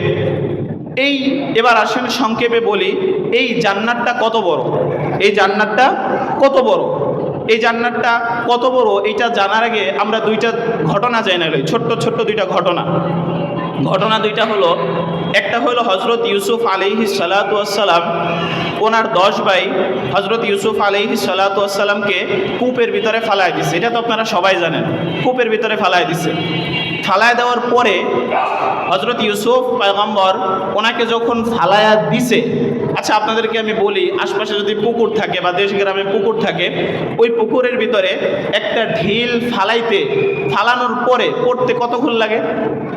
একবারে কম সময় না? একবারে কম সময় লাগে। তো হজরত ইউসুফ আলাইহিস সালাতু ওয়াসসালামকে ফালায় দিছে কূপের ভিতরে। ফালায় দেওয়ার পরে ফালায় দিছে, ফালায় দেওয়ার পরে হজরত জিবরিল আলাইহিস সালাতু ওয়াস সালাম, ফেরেশতা, বিখ্যাত ফেরেশতা, ওই হজরত জিবরিল আলাইহিস সালাতু ওয়াস সালাম তখন কোথায় ছিল জানেন? একটু আগে পরিচয় দিলাম না, সিদরাতুল মুনতাহার।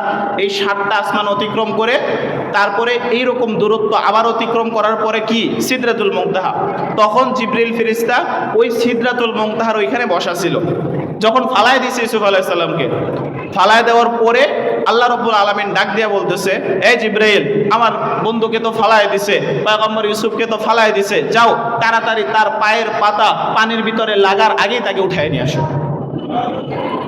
তো জিবরাইল আমিন তখন রওনা দিছে, ফালায় দেওয়ার পরে রওনা দিছে, ফালায় দেওয়ার পর রওনা দিছে। রওনা দেওয়ার পরে তিনি এরকমভাবে এত গতিতে আসছে, আপনারা একটু কল্পনা করেন কি গতি প্রয়োজন, কি গতি লাগবে। ওই 7 না 14টা আসমান পাড়ি দিয়া, এই জমিন পাড়ি দিয়া, ওই কূপের ভিতরে ঢুইকা তাকে এরকমভাবে উঠে আনতে কতটুকু দূরত্ব লাগবে, কতটুকু গতি লাগবে।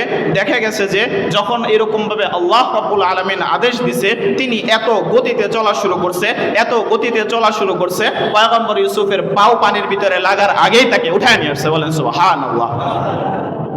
তাহলে তিনি তার গতিটা কত ছিল কল্পনা করা যায়? অনেক গতি ছিল। এই গতিটা মনে রাখেন শুধু। আরেকটা বিষয় হইল, আমাদের রাসূল সাল্লাল্লাহু আলাইহি ওয়াসাল্লাম জিবরিল আলাইহিস সালাতু ওয়াস সালামকে বলতেছে, এই জিবরিল, তুমি তো আমার কাছে অনেক আসা যাওয়া করো, আচ্ছা তোমার শরীরের আসল আকৃতিটা আমি কখনোই দেখি নাই। তুমি তো অনেক সময় অনেক সুরত ধরে আসো, কখনো দেহিয়া কালবির সুরতে আসো, কখনো বিভিন্ন সুরত ধরে আসো, তোমার আসল আকৃতিটা আমি একটু দেখতে চাই। তখন এরকমভাবে রসুল জিবরাইল আমিন বলতেছে, রসুল আপনি একটু উপরে তাকান। যখন উপরে তাকাইছে, উপরে তাকানোর পরে দেখা যাইতেছে পুরা আসমানটা একেবারে মেঘাচ্ছন্ন হয়ে গিয়েছে। পুরা আসমানটা মেঘ হলে যেমন কালো হয়ে যায় এমন কালো হয়ে গেছে। কালো হয়ে যাওয়ার পরে তখন বলতেছে, রসুল আপনি নিচে তাকান। নিচে তাকানোর পরে আবার আগের মতো দেখতেছে। বললে, হুজুর কি দেখলেন? বলে, কিছুই তো দেখলাম না, পুরা আসমানটা দেখলাম মেঘাচ্ছন্ন হয়ে গেছে, পুরা দুনিয়াটা অন্ধকার হয়ে গেছে, এরকম দেখলাম। বলে কি, রসুল আমি আমার মাত্র একটা ডানা পুরা দুনিয়ার ভিতরে মেলে দিছি, এই মেলে দেওয়ার কারণে পুরা দুনিয়াটা ঘুরে গেছে। এইরকম 600 ডানা আমার আল্লাহ আমাকে দান করছে। বলেন সুবহানাল্লাহ। তো জিবরাইল আলাইহিস সালাতু ওয়াস সালামের কয় শত ডানা? 600 ডানা। 600 ডানা এরকম ভাবে দান করছে। এখন আপনি বুঝেন, জিবরাইল আমিন একবার আল্লাহ রাব্বুল আলামিনকে বলতেছে, আল্লাহ আমি জান্নাত ভ্রমণ করতে চাই। বলতেছে, ঠিক আছে, তুমি জান্নাত ভ্রমণ শুরু করো। জান্নাত ভ্রমণ করতেছে কোনো বর্ণনার ভিতরে আসছে 70 বছর পর্যন্ত তিনি এরকমভাবে ভ্রমণ করতেছে। কি গতিতে করতেছে? ওই যে পয়গম্বর ইউসুফকে উঠানোর জন্য আসছিলেন, ওই গতিতে চলা শুরু করছে। কি আকৃতিতে? 600 ডানা মেলা এরকমভাবে তিনি চলা শুরু করছে। কোনো বর্ণনার ভিতরে আসছে তিনি এরকমভাবে 70 বছর পর্যন্ত চলতেছে। এক পর্যায়ে আল্লাহ রাব্বুল আলামিনকে ডাক দিয়া বলতেছে, হায় আল্লাহ, আর কতটুকু বাকি আছে জান্নাতের? আর কতটুকু অতিক্রম করলে আমি শেষ করতে পারবো? বলতেছে, তুমি কতটুকু পর্যন্ত পৌঁছেছো? বলে, হায় আল্লাহ, আমি এই মাত্র একটা পিলারের কাছাকাছি আসছি। আল্লাহ ডাক দিয়া বলতেছে, এইরকম শত না, এরকম অসংখ্য অগণিত পিলার দিয়ে আমি জান্নাত তৈরি করে রাখছি। বলেন সুবহানাল্লাহ। তাহলে জান্নাত কত বড়, এটার কোনো হিসাব নাই, কিন্তু আমরা দেখি না। কিন্তু আমাদেরকে কি করতে হবে? বিশ্বাস করতে হবে। কি করতে হবে? বিশ্বাস করতে হবে। জান্নাত আছে, জাহান্নাম আছে, আরশ, কুরসি, লৌহ কলম আছে, আমাদেরকে বিশ্বাস করতে হবে। কারণ আমাদেরকে কে বলছে? আল্লাহ বলছেন আমাদেরকে, রসুলের মাধ্যমে বলছে না? আর ওয়ামান আসতাকু মিনাল্লাহি কিলা, আল্লাহর থেকে সত্যবাদী পৃথিবীর ভিতরে আর কে বা আছে? আমার আল্লাহর থেকে সত্যবাদী কে বা আছে? তো আল্লাহ রসুলের মাধ্যমে বলছেন, আল্লাহ রসুলের মাধ্যমে বলছেন, আল্লাহ বলছেন, রসুল বলছেন, জান্নাত আছে, জাহান্নাম আছে। যদিও আমরা না দেখি, যদিও আমাদের চর্মচোখ দিয়ে দেখা যায় না, কিন্তু আমাদের বিশ্বাস করতে হবে। এবার আসেন, কথা মুখতাসার। আমরা প্রথমেই জানলাম আমাদের আসল বাড়ি কোথায়। বলেন তো ভাই, আমাদের আসল বাড়ি কোথায়? জোরে বলেন, আমাদের আসল বাড়ি কোথায়? জান্নাত। এই জান্নাতটা কোথায়? উপরে। জান্নাতটা কোথায়? উপরে, সিদরাতুল মুনতাহার পাশেই উপরে। এবার আসেন এই জান্নাতটা কত বড়, সংক্ষেপে আপনাদেরকে একটা ধারণা দিলাম, বিশাল বড়, যার কোনো তুলনা নাই। এই জান্নাতটা কোথায় এটাও বললাম, জান্নাতটা কত বড় সংক্ষেপ ধারণা দিলাম। এবার আসেন এই জান্নাতে আমরা যাব কি করে, এই জান্নাতে আমরা যাব কি করে? আমাদের সবচেয়ে মূল মাকসাদ, মূল আশাই তো জান্নাতে যাওয়া, নাকি? আমাদের জান্নাতে যাওয়া সবার আশা না? এই যে ইবাদত করি, এই যে কোরআন তিলাওয়াত করি, নামাজ পড়ি, জিকির আজকার করি, আমরা যে এত কিছু করি, একমাত্র পরকালের এরকমভাবে চিরস্থায়ী যে জীবন, ওই চিরস্থায়ী জীবনে যেন আমরা জান্নাত অর্জন করতে পারি, এইটাই আমাদের সকলের আশা। এবার মূল কথা খেয়াল করে শুনবেন, মূল কথা যে আমাদের এই যে জান্নাত এত উপরে, আমরা হইলাম কত নিচে, তাহলে আমরা এখন জান্নাতে যাব কি করে? উদাহরণ দিলে বুঝবেন। কথার কথা, আপনাদের একটা পুকুরের ভিতরে কোনো একটা বাচ্চা পড়ে গেছে, পড়ে যাওয়ার পরে এই বাচ্চাকে ওঠানোর জন্য অনেকজনে অনেক পদ্ধতি, অনেক কৌশল অবলম্বন করে। যেমন কথার কথা, কেউ একজন একটা রশি ফালাইলো, রশি ফালানোর পরে বলল, এই বাবু তুমি ওইটা ভালো মতো ধরো। অথবা আপনারা বড় একজনই পড়লেন, সাঁতার পারে না, উঠতেও পারে না, তো তাকে বলল যে আপনি ভালো মতো মজবুত করে ধরেন। মজবুত করে যখন 5টা আঙ্গুল দিয়ে তিনি এই রশিটাকে ধরবে, ধরার পরে উপরের লোকজন যখন টান দিবে, তিনি এরকমভাবে পারে উঠে যাবে, সে বেঁচে যাবে। ঠিক এইরকমভাবে আমাদের আল্লাহ আমাদের জন্য এই কোরআন নামক একটা রশি দুনিয়ার ভিতরে পাঠাইছেন, বলেন সুবহানাল্লাহ। আমাদের রশি কি ভাই? কোরআন। আমাদের রশি কি ভাই? কোরআন। এই কোরআনকে যদি আমরা 5টা আঙ্গুল দিয়ে মজবুতভাবে ধরতে পারি, 5টা আঙ্গুল দিয়ে যদি মজবুতভাবে ধরতে পারি, 1টা 2টা আঙ্গুল দিয়ে না, বরং 5টা আঙ্গুল দিয়ে আমাদের মজবুতভাবে ধরতে হবে। যদি আমরা মজবুতভাবে ধরতে পারি, এক পর্যায়ে আল্লাহ রাব্বুল আলামিন উপর থেকে টান দিবেন, আমরা খোদার জান্নাতে চলে যাব। এবার আসেন 5টা আঙ্গুলের সংক্ষেপ পরিচয় দেই আমি। 1 নাম্বার আঙ্গুলের নাম হলো আল আকায়েদ। 1 নাম্বার আঙ্গুলের নাম কি ভাই?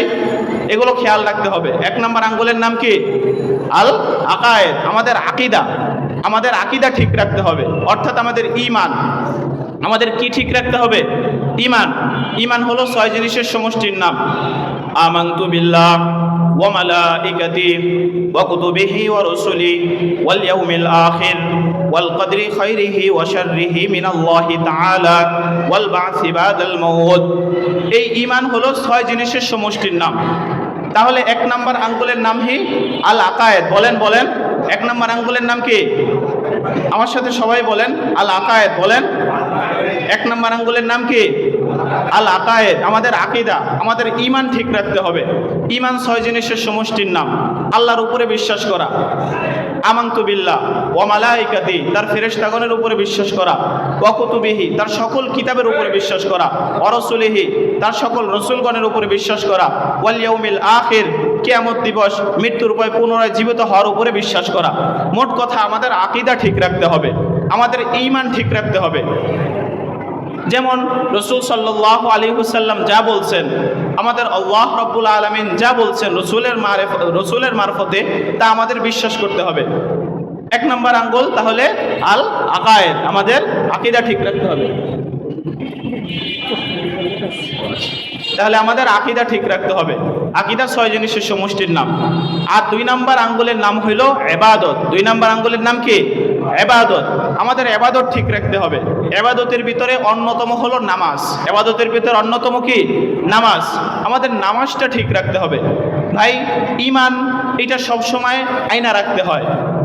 ঈমান, তারপরে আপনার রোজা বছরে 1 মাস, হজ যদি কেউ সামর্থ্যবান হয় তাহলে জীবনে একবার, যদি সামর্থ্যবান হয় জীবনে একবার। তারপরে আপনি আসেন জাকাত প্রত্যেক বছর সামর্থ্যবানের জন্য একবার। এগুলো বছরে একবার আসে। আর ঈমান সবসময় রাখতে হয়, নবায়নও করতে হয়। কিন্তু 1 নাম্বার আর একটা জিনিস বাকি, সেটা হলো নামাজ। এই নামাজটা 5 ওয়াক্ত পড়তে হয়। আল ফারকু বাইনাল মুমিনি ওয়াল কাফিরি আস-সালাহ। মুমিন এবং কাফিরের মাঝে পার্থক্য কি? নামাজ। এই নামাজটা আমাদের ঠিক রাখতে হবে। আমরা 5টা ওয়াক্ত নামাজ পড়ি আর কিছু না করি। 5টা ওয়াক্ত নামাজ ঠিক রাখতে হবে ইনশাআল্লাহ। আমার সাথে ওয়াদা করেন 5টা ওয়াক্ত নামাজ ঠিক রাখবো তো? ইনশাআল্লাহ আমরা নামাজটা ঠিক রাখবো 5 ওয়াক্ত। সংক্ষেপ, 1 নাম্বার আমাদের ঈমান ঠিক রাখতে হবে, আল্লাহ এক এবং অদ্বিতীয়, তার সাথে কোনো শরীক নাই। 2 নাম্বার হলো ইবাদত, আমাদের ইবাদত ঠিক রাখতে হবে, ইবাদতের ভিতরে অন্যতম কি? নামাজ ঠিক রাখতে হবে। 3 নাম্বার আঙ্গুলের নাম হলো মুআমালাত, এই যে ব্যবসায়ী এলাকা, আমাদের আচার ব্যবহার লেনদেন ঠিক রাখতে হবে। 4 নাম্বার আঙ্গুলের নাম হলো মুআশারাত, আমাদের আচার ব্যবহার ঠিক রাখতে হবে। 5 নাম্বার আঙ্গুলের নাম হলো আখলাক, আমাদের চরিত্র ঠিক রাখতে হবে। রাসূল সাল্লাল্লাহু আলাইহি ওয়াসাল্লামের যেমন চরিত্র ছিল ঠিক এই চরিত্র আমাদের রাখতে হবে। যাই হোক, কথার সংক্ষেপ, বিস্তারিত বলারও সময় নেই, মাগরিব কাছাকাছি।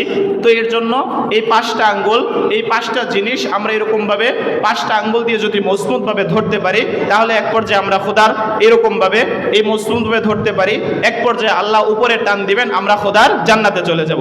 তাহলে আমাদের 5টা আঙ্গুল ঠিক রাখবো তো? ইনশাআল্লাহ বলেন, ইনশাআল্লাহ বলেন। হ্যাঁ, আমাদের ইবাদত ঠিক রাখবো, নামাজটা ঠিক রাখবো। যে কথাগুলো বললাম, আল্লাহ রাব্বুল আলামিন আমাকে এবং আপনাদের সকলকে আমল করার তৌফিক দান করুক।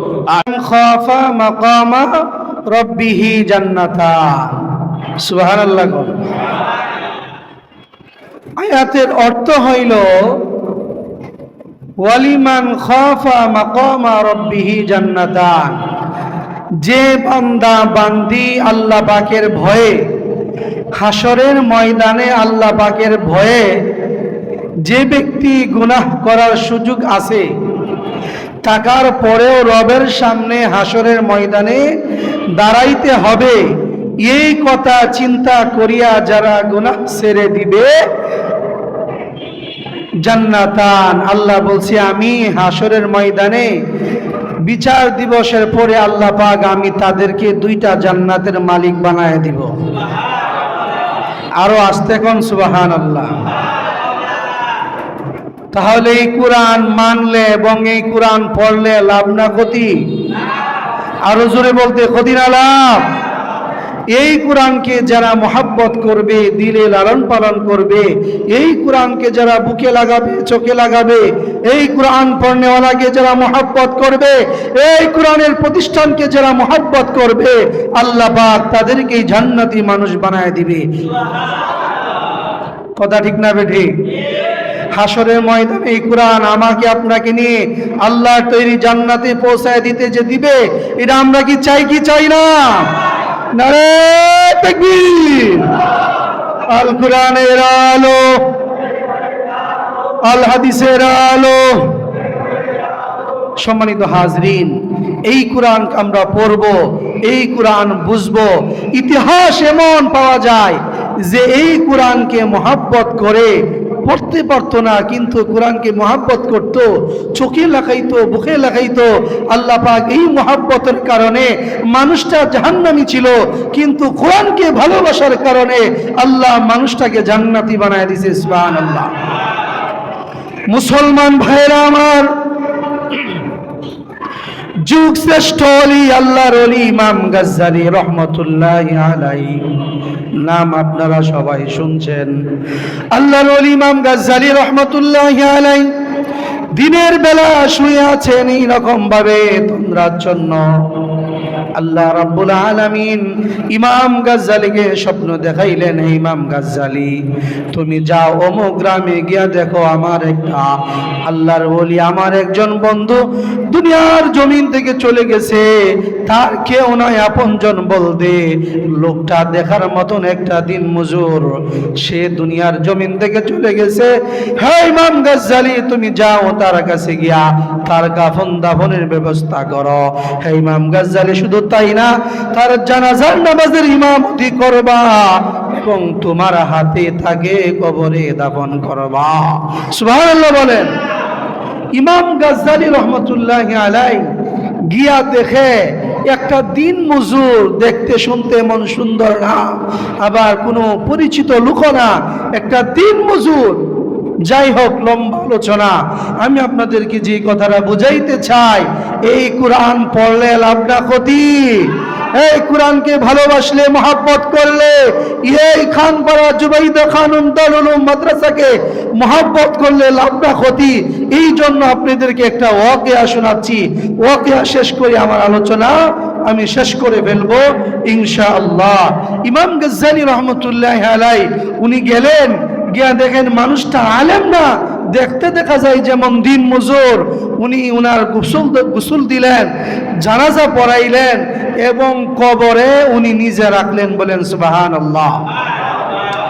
ইমাম গাজ্জালী রহমতুল্লাহ আলাই যখন আল্লাহর ওই প্রিয় ব্যক্তিকে যখন কবরে রাখছে, কবরে রাখার সঙ্গে সঙ্গেই ইমাম গাজ্জালী রহমতুল্লাহ আলাই নাকের মধ্যে মেশকে আম্বরের ঘ্রাণ ঢুকে গেছে। আরো আসতে কোন সুবহানাল্লাহ। ইমাম গাজ্জালী রহমতুল্লাহ আলাই বুঝে ফেলছেন নিঃসন্দেহে মানুষটা জান্নাতি। চিল্লায় বলেন সুবহানাল্লাহ। ইমাম গাজ্জালী রহমতুল্লাহ আলাই চিন্তা করলেন দেরি করার সময় না, এই কথা মানুষকে বলা যাবে না, মানুষ ভিড় করবে, গান্দা ঝামেলা করবে। এই জন্য ইমাম গাজ্জালী রহমতুল্লাহ আলাই জলদি জলদি ওনাকে দাফন করে। ইমাম গাজ্জালী রহমতুল্লাহ আলাই মনে মনে চিন্তা করলেন, যেহেতু ওই মরহুমের কবর থেকে যেহেতু মেশকে আম্বরের ঘ্রাণ আমি পাইলাম, তাহলে আমার জানা দরকার এবং বোঝা দরকার লোকটার আমল ছিল কি। আমল ছিল যে আমল কারণে আল্লাহ পাক তার কবরটাকে জান্নাতের টুকরা বানায়া দিয়েছেন। ইমাম গাজ্জালী মনে মনে চিন্তা করে ওই মরহুমের বাড়ি পর্যন্ত গেলেন। বাড়ির মধ্যে গিয়া দেখে ওই মরহুমের বিবি ঘরের মধ্যে এরকম ভাবে অবস্থান করতেছে।